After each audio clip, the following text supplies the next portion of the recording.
6:43 in the morning in Jacksonville. Got up this morning at 3, got in the Word, walking through Galatians. And then I met up with some brothers, and we had what we call our glory gang.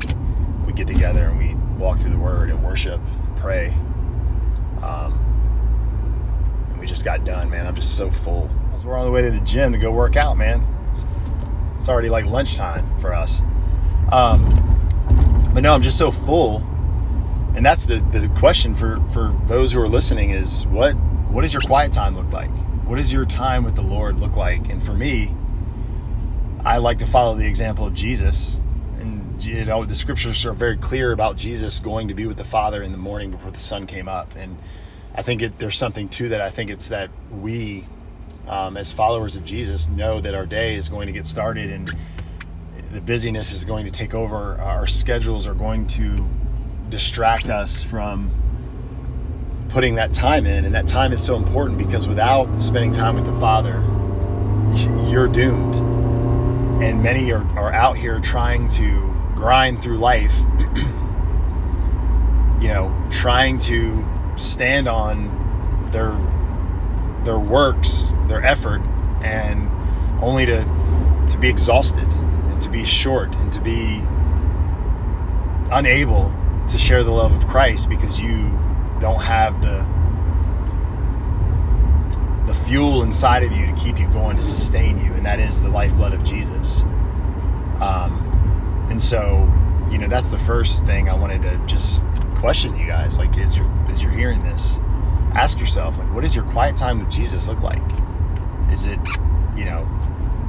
just waking up, thanking the Lord for the day, getting started? Maybe it's opening the YouVersion Bible app and you read the verse of the day and then you go about your day. And I'm not saying there's anything wrong with that. Maybe you're doing the first 15. You just read, a quick devotion and you go about your day. And again, there's nothing wrong with that. But those who are doing that, I want to encourage you. Those who aren't doing anything at all, I want to encourage you to at least do something.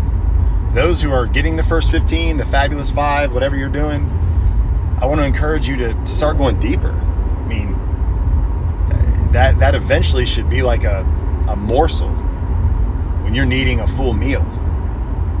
Like feeding on the bread of life. How far are you going to go with a crumb? We need, that YouVersion app is like a crumb. You need a meal because the day is going to get started and it's going to beat you over the head. And I want to encourage you to start looking at your time and start spending some more quality time. I mean, you should be advancing and maturing in that area as a follower of Christ. It's not enough to just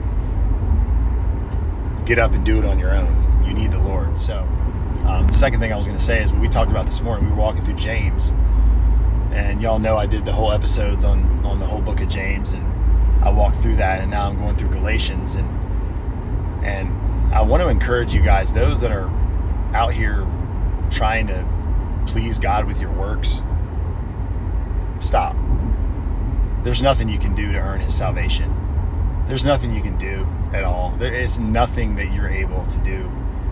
It's by the work of Jesus, because of his sacrifice, because of the blood he shed for you and me, his death and resurrection. We're free. We're no longer under the law. We stand on his grace and our faith in his works. And we then understand the great exchange, what he did for us. And because we understand, because we are grasping the fact that he did this for us, this causes us to love Jesus with everything we have. And it's that deep love for Jesus that compels us to go and do. And so when James says faith without works is dead, James is saying, hey guys, hold up. Before you go focusing on works, before you go focusing on the action, go read the book of Galatians and hear what Paul says. Paul is pointing to the works of Jesus, not our works. Paul is pointing to the fact that we are saved by grace. We're saved by our faith in Christ. And our Our faith in Christ should lead to obedience.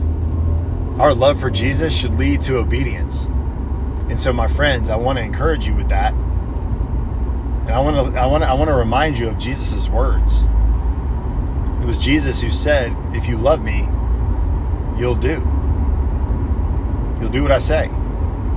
If you love me, your actions will speak. So notice what goes first. Our love for him. It's not the action. Jesus is saying, love me. And then everything else will come from that. Love me, and your life will be an overflow. So, my friends, I want to encourage you to get to know Jesus.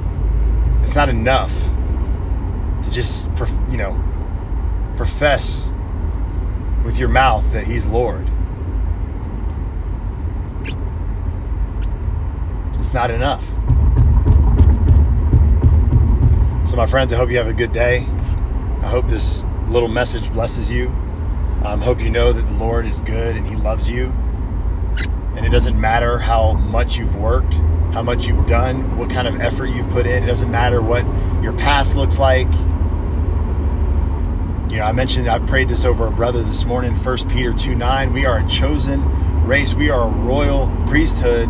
We have been called out of darkness and into light. That should fire you up to the point where you want to go out and tell the world. Like I'm telling you, I don't even know who's on here. And I wish there were more people on here. I wish more people would watch this.